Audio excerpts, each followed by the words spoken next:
Folks, the Winnipeg Jets are hitting the road for a couple of games, and Winnipeg has, for the most part, handled a very difficult schedule with grace and style.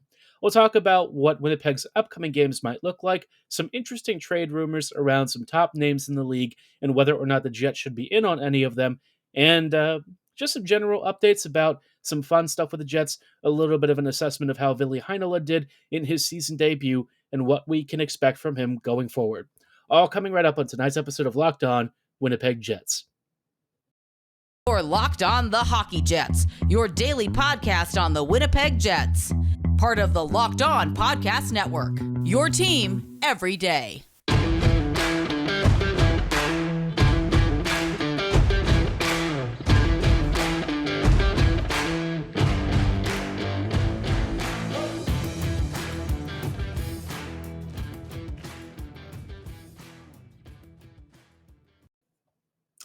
Hey, folks, and welcome to tonight's episode of Locked On Winnipeg Jets, part of the Locked On Podcast Network, your team every day.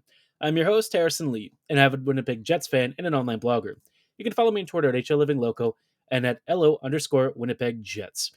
As always, thank you for making Locked On Jets your first listen of the day every day.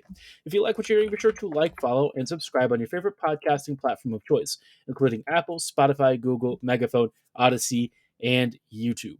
Doing so is completely free of charge and ensures you never miss another episode. But most of all, we just really love and appreciate your support.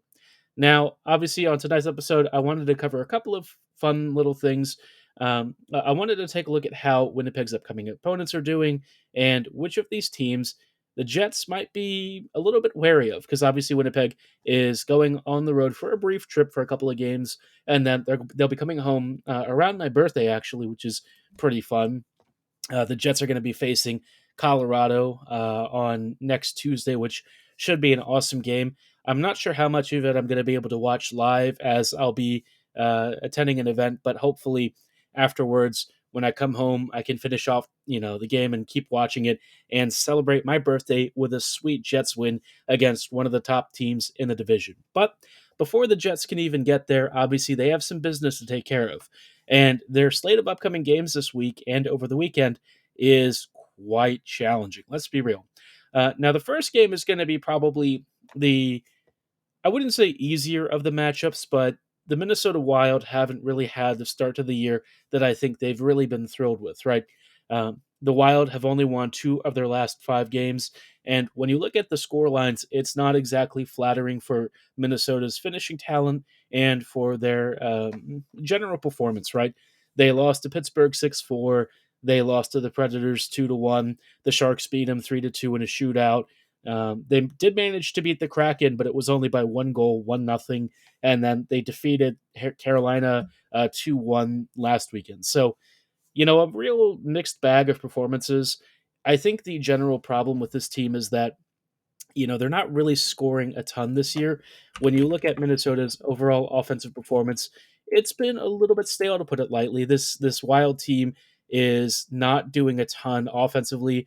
They're not getting a crazy amount of saves, at least until the past couple of weeks. And just in general, there seems to be something wrong with this team that's a little bit hard to figure out. They haven't conceded like a crazy amount of goals, but certainly for a team that thinks of itself as a playoff contender, they're just not finishing enough. I mean, the Jets have only finished 1 more goal, but they've also conceded way less because Hellebuck has been a rock in net, and Winnipeg, their PK has improved a lot. The Wild, on the other hand, haven't really had a super stout defense. Offensively, they've just kind of been average. And so this team just generally feels like it's struggling to find its footing. I don't know if that's because the talent has decreased this year. I don't know if, maybe some of the tactical systems aren't working as well. Whatever it is that's wrong with the Wild, I think Minnesota's going to be really desperate to put on a good performance at home against the Jets, because when you look at their positioning in the standings, it's not like they're particularly far behind.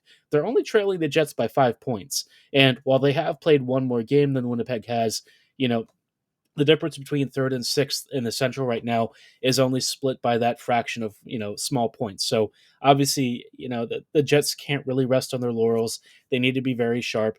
And I think the Jets have all of the capability of taking care of business. They just have to be careful, make sure that they're, attentive, I'm not sure if Fleury will be starting in net tomorrow. I don't know if he's been starting too recently.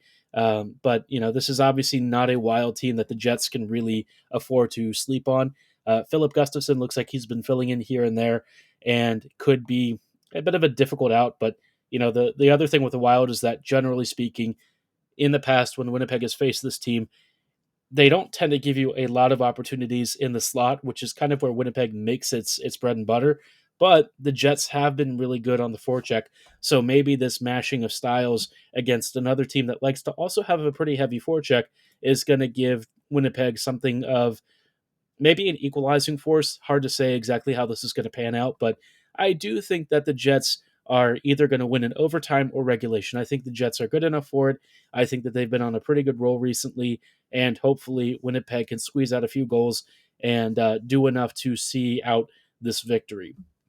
That's because, the next two games on the road are Dallas and Chicago. Now, Chicago, another team that the Jets really shouldn't have too many issues against. This is kind of one of those trap games, though, and we all know that Winnipeg against weaker teams, sometimes they don't show up. But the one that I think everyone is circling is Winnipeg's final matchup against the Dallas Stars this year. Obviously, the Stars have had a very interesting two games against the Jets. The first game, Dallas smoked Winnipeg. The second game, Winnipeg smoked Dallas. So they have split the season series so far. This is to decide the year matchup between these two teams. And Dallas has been really good over the past several weeks. Past couple of games, they've actually struggled a little bit more than maybe some of the early starts to the season. But for the most part, they're still massively outscoring their opponents. They are just racking up goal after goal. Jake Ottinger has been very good in net. They just barely lost to the Avalanche the other night in a shootout. Ottinger did a ton to really bail them out, but the other thing with the Stars is that Robertson, he has been kind of the linchpin of their offense. That top six really thrives when he's really rolling. So the Jets have had issues conceding a lot of opportunities and goals and points to Robertson. Would be nice if the Jets kind of limit that this time and are able to hopefully at least get a point out of this game. I'm not going to ask for both because I think that's a lot. This is a very, very tough team at home to beat. Going to Dallas, it's not going to be easy for the Jets. So cross your fingers, hope for a strong performance like the last game where Winnipeg dismantled them 5-1. I expect that they'll be a lot angrier this time and a lot more motivated to not be embarrassing. So we'll see how the Jets handle it. I have at least some faith that Winnipeg is going to put on a good performance. Winnipeg has given me more confidence and optimism than it has in past seasons. Whether it's warranted is debatable, but you know what? Just go with the vibes, and hopefully those vibes are enough to carry the Jets to another victory. Now, of course, in the meantime, Winnipeg is probably entertaining some trade thoughts, and there have been some articles and stuff from Saravalli and from Friedman and some other sources talking about players in the market and which guys are currently being explored, and maybe some trade partners having second thoughts about what they're wanting out of some of these deals, especially for defenders, which is where the Jets right now have a bit of a trading strength in. The Jets left side, a lot of depth, a lot of players that they could move. But it sounds like some teams like the Sens might not be finding the exact kind of fit that they're hoping for. So we'll talk about that and what I hope the Jets do over the next few weeks. But before we go any further, I do want to shout out our friends and partners at Athletic Greens. Our next partner has a product I use literally every day. I started taking AG1 because I was looking for a boost for my immune system, something to arm me with a lot of vitamins and minerals heading into obviously the fall flu season. COVID's also going around, but you can't really neglect all of these other bacterial illnesses and stuff. So giving your immune system a huge jump is really important. And what's really convenient about AG1 is that it's super affordable. It's less than $3 a day, and you're investing in your health, and it's way cheaper than that cold brew habit, right? You don't need as many ingredients. You're not worried about as many different powders and weird mixtures. And if you're worried about, whether it fits your dietary lifestyle, no worries. AG1 is keto, paleo, vegan, dairy-free, and gluten-free friendly. So no matter what your restrictions are or what you need, AG1 is, right there for you. It's super convenient, and it's got no GMOs, no nasty chemicals or weird additives. They want to avoid all that stuff because they know you're really health conscious, and they want to deliver a product that is just right for you. They have found a way to reduce all of the need for like millions and millions of pills. So be sure to check out AG1 from Athletic Greens. And right now, it's time to reclaim your health and arm your immune system with convenient daily nutrition. It's just one scoop in a cup of water every day. That's it. No need for a million different pills and supplements to look out for your health. To make it easy, Athletic Greens is going to give you a free 1 year supply of immune supporting vitamin D and 5 free travel packs with your first purchase. All you have to do is visit athleticgreens.com/NHL Network. Again, that is athleticgreens.com/NHL Network to take ownership over your health and pick up the ultimate daily nutritional insurance. Hello, friends, and welcome back to this episode of Locked On Winnipeg Jets. Thank you for making Locked On Jets your first listen of the day every day. We're now taking a look at some potential trade rumors and stuff and players that maybe the Jets have thought about inquiring on or maybe have had some inquiries on their own roster as well. So obviously Winnipeg is in a very interesting state right now with a roster that is not quite super, super high on finishing talent, but certainly is loaded with a lot of roster defenders who, you know, might actually provide some value to some teams that are in real dire straits on the back end. But before we talk about what's been going on around the trade market, I did want to recommend that you also make your second listen of the day Locked On Sports Today. It brings you the games that matter and the biggest stories in sports and helps you go beyond the scoreboard and behind the scenes with our local experts who provide you insights that only Locked On can give you. Be sure to follow and subscribe to Locked On Sports Today on all of your favorite podcasting platforms. Again, it is free, so be sure to do so right now because, again, we just really appreciate your support.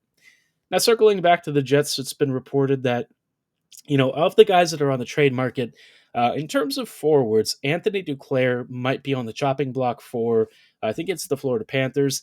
The Panthers don't have a lot of cap space to work with, and I think he is apparently on the mend, might actually be coming back pretty soon, and he's got like a $3 million cap hit.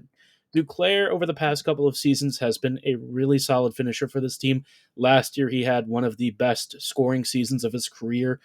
He posted 58 points in 74 games and had 31 goals, which is absolutely nothing to sniff at. He had, almost a 20% shooting percentage, which is a little bit on the high side. But even with the Sens a couple of years ago, he had 23 goals and he was shooting around 12%. So throughout Duclair's entire career, when he's been healthy and not being, also healthy scratched, Duke has been a finisher and it's somebody that you can really slot in on your second or third line. He'll provide a great scoring boost. I think, his contract situation is pretty affordable. Winnipeg would actually be doing the Panthers a bit of a solid. And because Paul Maurice is coaching this Panthers team, he might be interested in taking on a player that he feels some familiarity with, somebody that he likes in their bottom six. Maybe there's some kind of a trade to be worked out for like a Mason Appleton, or maybe he would be interested in Logan Stanley or something. There's plenty of defenders that the Jets could be offering, especially because the Panthers defense has had a number of injuries on and off throughout the season. Maybe they're looking for a little bit more depth. Either way, I think Duclair would be a very intriguing option. He wasn't somebody that I had on my radar, but if the Panthers are having cap trouble and that one is going to be activated off of the IR soon, then I think the Jets would be wise to swoop in and see if the price is right. Because let's be honest, the Jets' top six could definitely use it with Ehlers being sidelined for who knows how many months. Duclair is going to be super affordable, and he's a proven finisher and does a lot of the things that you want in transition, even if it's not quite at the same level of what you're asking for from Nick or somebody comparable, right? Duke's going to have some notable gaps in this game, but the scoring talent is there. The playmaking ability is there. So I would be more than happy to take the risk. Now, as far as the Jets are concerned, the Sens have been apparently inquiring all around the league for defenders. And what's kind of come up is that for the most part, teams are offering Ottawa not so great defenders. So I can't imagine what the Jets were offering. I would imagine Nate Schmidt was probably at least one of the options. I've seen a lot of debate on Twitter as to whether Schmidt makes a lot of sense to dump. The thing with Nate is that as much as I really enjoy him, I think the cap hit situation with his contract is a little bit on the high side. But, he's got that no trade clause for like 10 teams or something. So I would imagine Ottawa is probably one of those destinations. I feel like he's probably not the player that's going to get moved in part because you really won't get a lot for him. And honestly, when he plays with Brendan Dillon, he's been solid. The question is, if that pairing ever starts to lose value or something or start struggling, what do you do then? Is Schmidt really worth having around? I think for the vibes in the locker room, the answer is yes. I think his on ice performance can be pretty decent as well. Um, there are some candidates that I think might make more sense to trade and have actual value that Winnipeg could probably ask a pretty decent price for. I love Neil Pionk in a lot of ways, but I think he probably is one of the guys that the Jets would be able to live without the most. It's really hard to say that because again, I think that in a lot of ways, Pionk, even though he does struggle on the ice in terms of like his personality, his accountability and leadership, I think for the room he's a really good guy. I just think given what his contract situation is, given what has happened with his top pairing deployments and what we're seeing with him, he might be the guy that ends up eventually being the odd man out. Whether it's this season or maybe a future one, I think Neil will at some point have to relocate. But, either way, we'll always have very fond memories of what he gave this team. I think he's done a really fine job, changing to match what the Jets need. And he's given us some really amazing moments against McDavid. So, whatever happens with him, whether he stays or eventually departs for greener pastures, always have enjoyed watching Pionk, and I hope that wherever he goes next, if he does leave, that he kills it. But who knows if the Jets are even shopping him? They've got more left-sided guys that they could potentially jettison. Dylan, Sandberg. I guess I really wouldn't want that to be honest, but I wouldn't be shocked if the Jets were maybe thinking about it. Same with Heinola. And speaking of Heinola, I do want to talk about his NHL or season debut from the previous game against the Canes. I had some interesting questions about it from some folks who were wondering how Ville did. I forgot to mention it on the last podcast just because I ran out of time, and to be honest, it was maybe a bit of a quieter performance, but I still had some observations, and we'll talk about what maybe stood out in some positive ways and what Ville is still working on in just a little bit. Hello, friends, and welcome back to these closing thoughts on tonight's episode of Locked On Winnipeg Jets. We're just going to wrap up real quickly with some thoughts on Ville Heinola's season debut against the Carolina Hurricanes. For what it's worth, I think Heinola had the kind of performance that I would actually accept in the sense that it was, nothing crazy. He didn't really do anything that was offensively dynamic, but he also didn't do anything defensively that would get him benched. Aside from some shifts with Sandberg, where that pairing occasionally got pinned deep for a little bit and couldn't really get a defensive zone exit, I thought Heinola did just about what you would ask of him. He made some really nice passes to clear the zone. Occasionally, he skated out with possession, and he made some really good defensive reads on some smart pinches along the wall, a couple of good pickoffs.